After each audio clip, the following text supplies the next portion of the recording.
Hey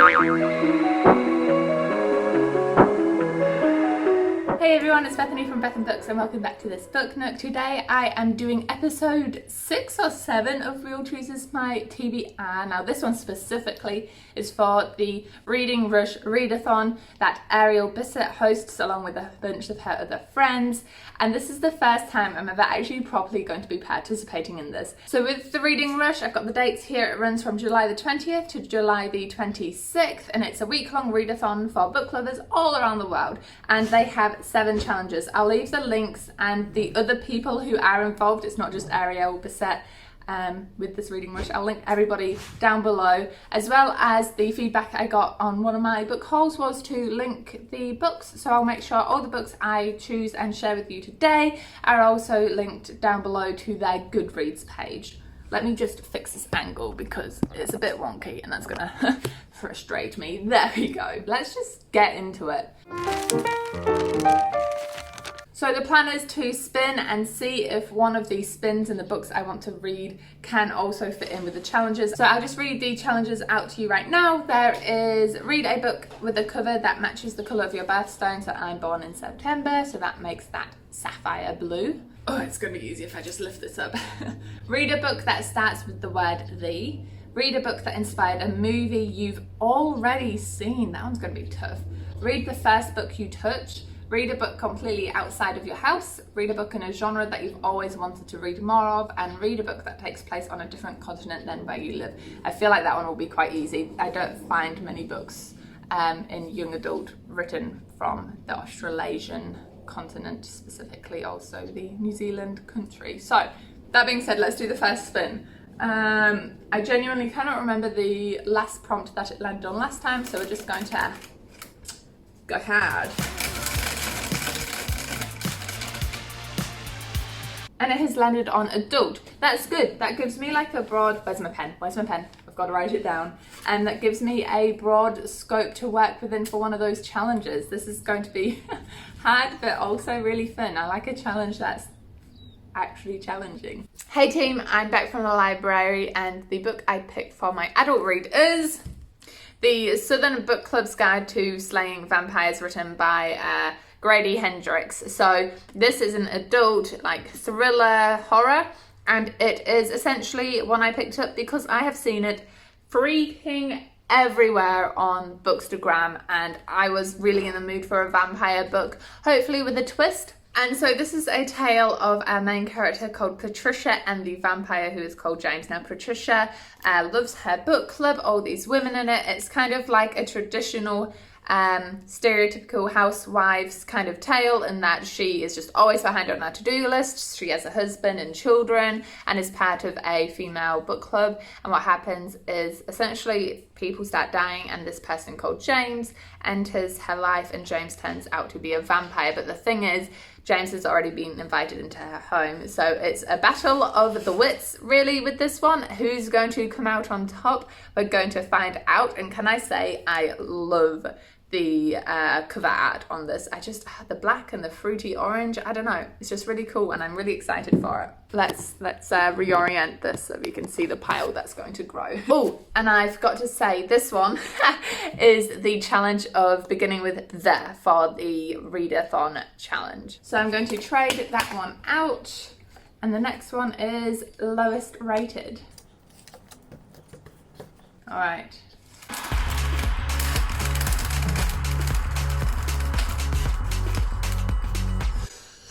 Classic. Okay, again, that's broad.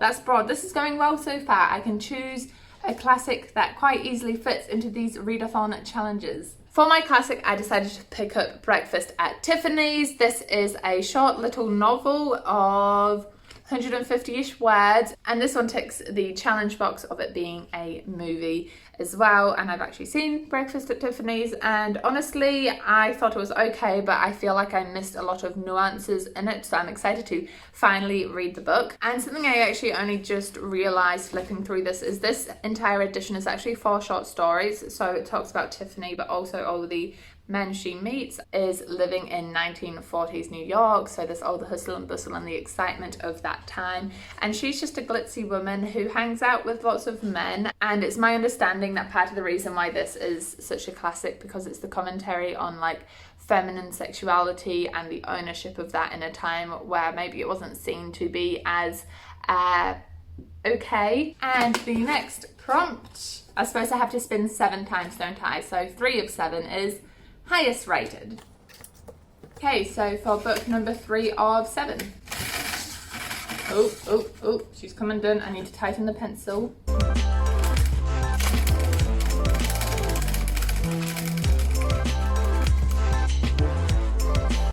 Follow a favourite. Yes. Okay.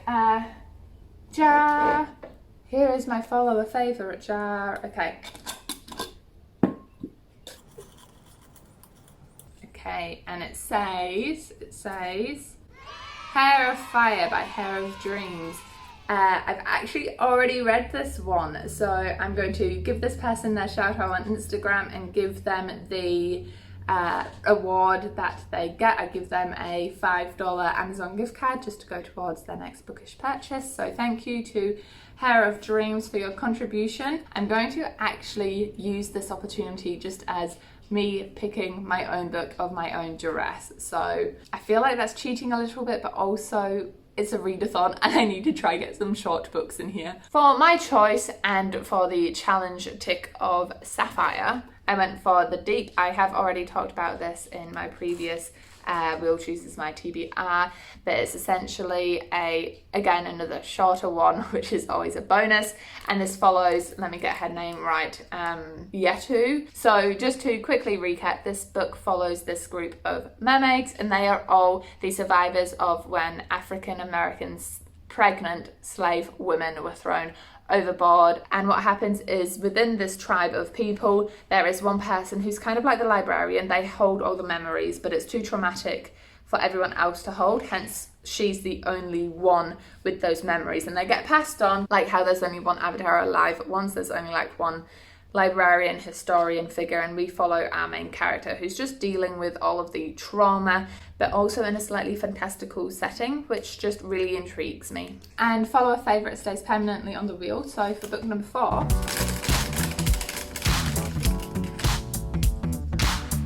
Alphabet Roulette. Okay, what we will do. Okay, all right, I'm going to transition to the screen which shows you the letter. For this one, I went to the library and I was looking around, and just nothing could pique my interest until I remembered on my own shelf I had picked up Frankly in Love. This is a young adult contemporary romance, and it follows our 2 main characters, Frank and Joy. Now both of those 2 characters are Korean, and they are living in a household where their parents only want them to date fellow Koreans, but in both cases neither of them find themselves attracted to Koreans or, you know, drawn to people of the exact same heritage and culture of them. So what they end up doing is pretend to date each other whilst actually dating someone else. So it's just a conversation around cultures and expectations on children and teenage love. And for the challenge, I'm going to try read this all outside. That's definitely going to be a challenge because it's pretty cold here, but I'll just have to wrap up and do my best. Okay, Alphabet Roulette gets traded out for, come on, don't stick together on me, a 5-star prediction. Oakley dokley. So for book number, what are we up to? 5 of 7.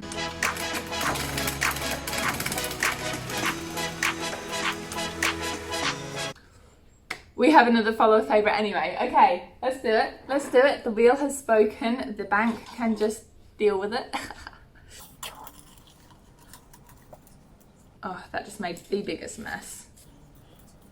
And this one is 1984 by George Orwell. Thank you to @Bookski. Oh, excuse me, I like burped as I said that. @Bookski. And this is actually awesome because I've got this on my shelf right now somewhere. And I've got this on my shelf because it's borrowed from my mum, but I actually don't know what it's about. So let me do a quick blurb read. Let me just read this line. 1984 is George Orwell's terrifying vision of a totalitarian future in which everything and everyone is slave to tyrannical regime. So it's all about this person called Winston Smith, and he works for the Ministry of Truth in London. That sounds very Harry Potter-esque actually. And he is the chief of Airstrip 1, Now, Big Brother stares out from every poster and the thought police uncover every active portrayal. Police helicopters are always there, so there's a huge police presence. Winston and Julia begin to question the party, which sounds like a big no-no, and they're drawn towards conspiracy. Yet Big Brother will not tolerate dissent even in the mind. For those with original thoughts, they invented Room 101. So honestly, this actually has me really intrigued. I have read George Orwell's Animal Farm and thought it was written quite wonderfully. So I think this will be done in the same way, fingers crossed, and it's all about ever-seeing, all-seeing police presence, which sounds very on topic with everything that's going on in the modern world. Thank you, Bookski. I'm really excited to read that one. Hopefully I get around to it. Now for book number 6.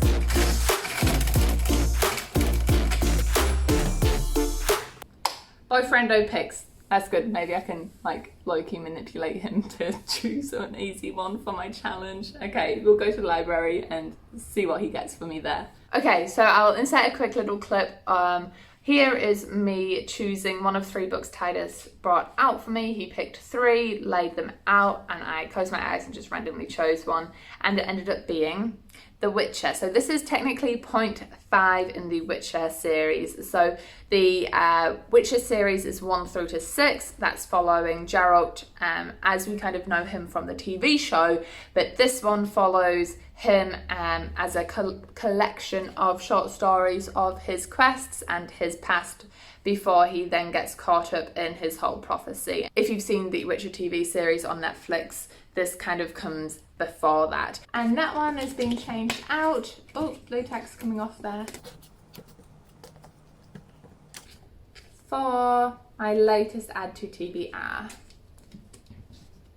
I really need to do a better job on that one for laminating. Anyway, final book is prompted by a 5-star prediction. Okay, this always excites me because I have choice and I can choose one that I'm thoroughly excited for. If you want to see my current video of books that I have 5-star predictions of, then I'll link that in as well. So for this one, I'm actually, going to go with Gideon the Ninth. I have already talked about this. I picked this up in my previous Will Chooses My TBR and I haven't gotten around to it yet. I have actually recently just renewed it from the library. So I'm going to do this one as my 5-star prediction. And thanks to the person, I'll find you and insert you here, who let me know in the comments that this is actually an adult. I talked about it, mentioned it was a young adult. I was obviously wrong. Thank you to the person who let us know that there are some very adult topics in here. Obviously, I haven't read it and I'm yet to find out, but I'm imagining it's a lot to do with sexual content because this is about some lesbian necromancers who go around being fierce. And if you want to read more about it, check out my last real video or go read Goodreads, link in the description below. So this is my complete pile of books that I'm going to challenge myself to read for the Reading Rush Readathon. If I'm being completely realistic, I definitely don't think I'm going to be able to get through all of them. However, I think I'll be able to get through a decent chunk and I will be vlogging that whole entire week for you. But that's it for this video. Please leave a comment down below, guys. I'd love to know which one of these you really want me to read, which one you think I should really prioritize and get around to during the readathon. With that being said, enjoy all the places you go in your own reading adventures, and I'll see you in the next video. Bye. Alright, hello friends. So this is how I built this. No, I did not buy it, I built it. So first of all, this needs to come out. Let's have a look at my base. You can see I haven't painted what you can't see, and this is entirely made out of cardboard, hot glue gun, paint, and a little bit of plastic and some toothpicks. So all it is a couple of triangles and some rectangles here, and I just stuck them all together in this shape. This is my base, and to make the ticker thingy, I've got almost like this, I know it's uneven, it's handmade, okay? It's got kind of like the tower. In my head, I think of this as a duck because that's like its beak, and it's just supported by these 2 supporting beams. And this is a little add-on I actually did later on. I think it was there, it joined us in like episode 4. And then for the like ticker thingy, this is actually just 2 pieces of plastic that I cut out and inserted into that bit. For the wheel, it's actually 2 pieces of cardboard stuck together, and I found the middle point and put the hole through it. And then for this, I just sectioned it up, painted it, and these are actually toothpicks that I hot glue gunned and shoved in there. The numbers help me in terms of if I'm on Instagram stories and choosing a book, because I actually spin my wheel, if you don't know, over on my Instagram stories to choose each individual book after I've spun the wheel to get my general TBR. And then in terms of the prompts, they are just pieces of paper, laminated and blue tacked on. So it took me like a day with all the paint drying and everything to make. And then when it comes to assembly, you'll see that there's a hole here and a hole here. I didn't find like a fulcrum or a bearing or anything fancy. Instead, I have a pencil, and this is just a humongous glob of hot glue gun. And the way it works is I just shove that one through, and then it just goes through that hole. And there's a parallel hole on the back as well. I'll show you that in a second. And I just flip that up, tighten it up and do that. So on the back, that's the pencil poking out. Sometimes I just have to make sure that's tight because it does like to push out sometimes. I could put a clip on it, but then I feel like it would inhibit the rotation. So that's how I make it, for those of you who are asking.